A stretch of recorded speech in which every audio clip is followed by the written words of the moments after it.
Hello. Hey there.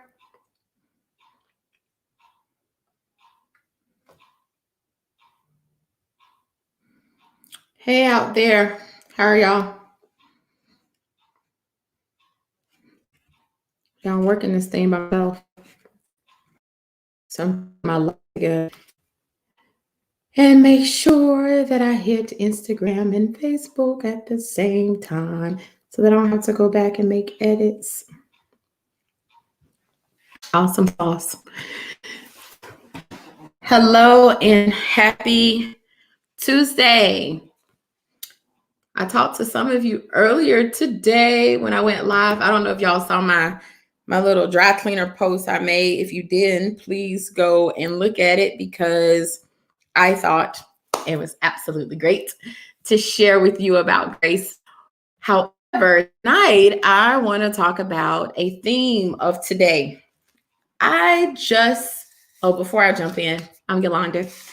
Many of you already know me. If you're new to the community, welcome.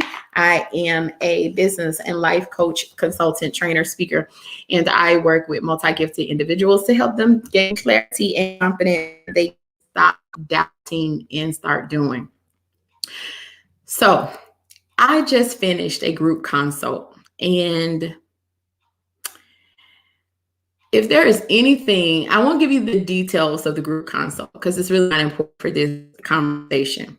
What is important is the lesson that I learned from the group consult, which is if there is anything that I can say to you today that would make you better, that would help you change, that would improve your life, I would say to you, stop second guessing yourself. Don't think twice about it. Don't think about it over and over again. Don't second guess it.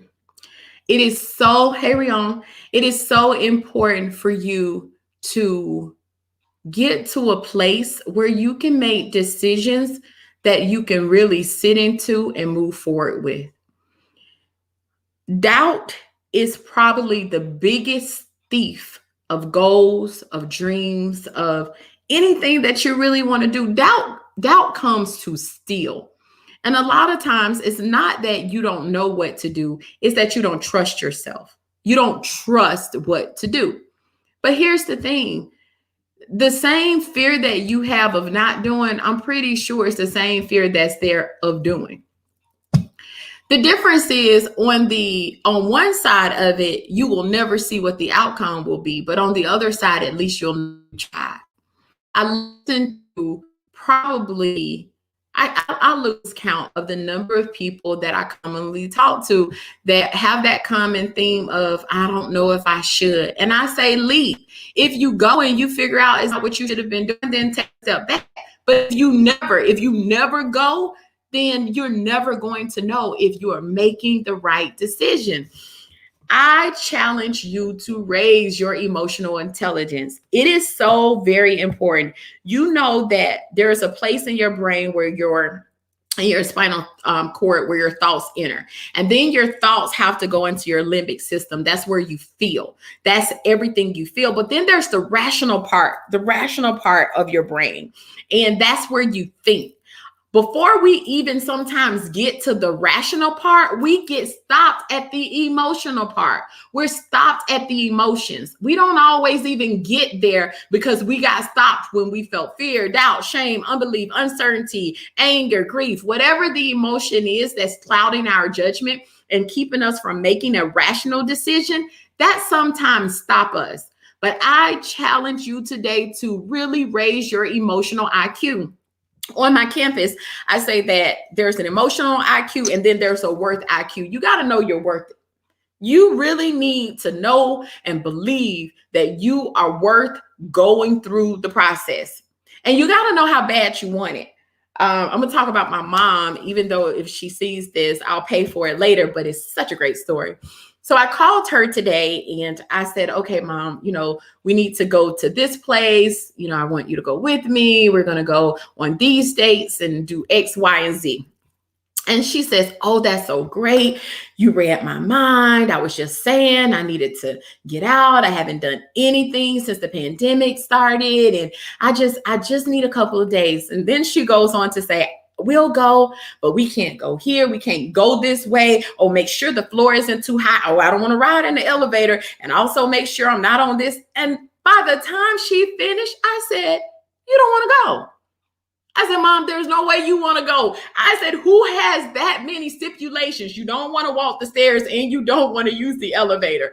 You're going to have to do one or the other in order to get to the top floor. So sometimes we put unreasonable restrictions on ourselves. We say, I want to get over here, but I don't want to work too hard. I don't want to stay up late. I don't want to extend myself. I don't want to not enjoy this phase of my life. I don't want to give up time with my family. I don't want to give up time in church. I don't want to sacrifice this. I do want to do that, but I don't want to do this. And by the time you finish your don'ts, it's a good place to question whether or not you really want to do what you said you want to do.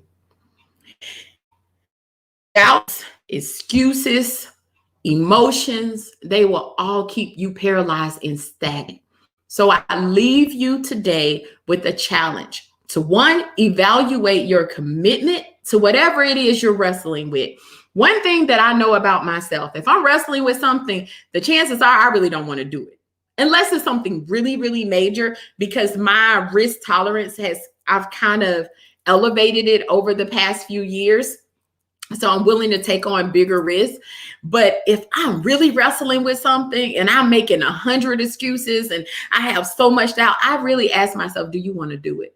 How bad do you want it? How bad do you want it? And then the next thing is I ask myself, are you willing to push past the emotion? Are you willing to push past what you're feeling? Are you willing to step into, let's be rational about this? What does it really mean? So I challenge you to do the same for yourself. And I challenge you to stop guessing. And I challenge you to start moving. I challenge you to raise your emotional and your worth intelligence so that you can gain clarity and confidence and stop doubting and start doing. All right. Thank you for joining. Hey, over there. I see you. Hey, Ebony. Thanks for joining. That's all that I have. And I will talk to you tomorrow. Bye.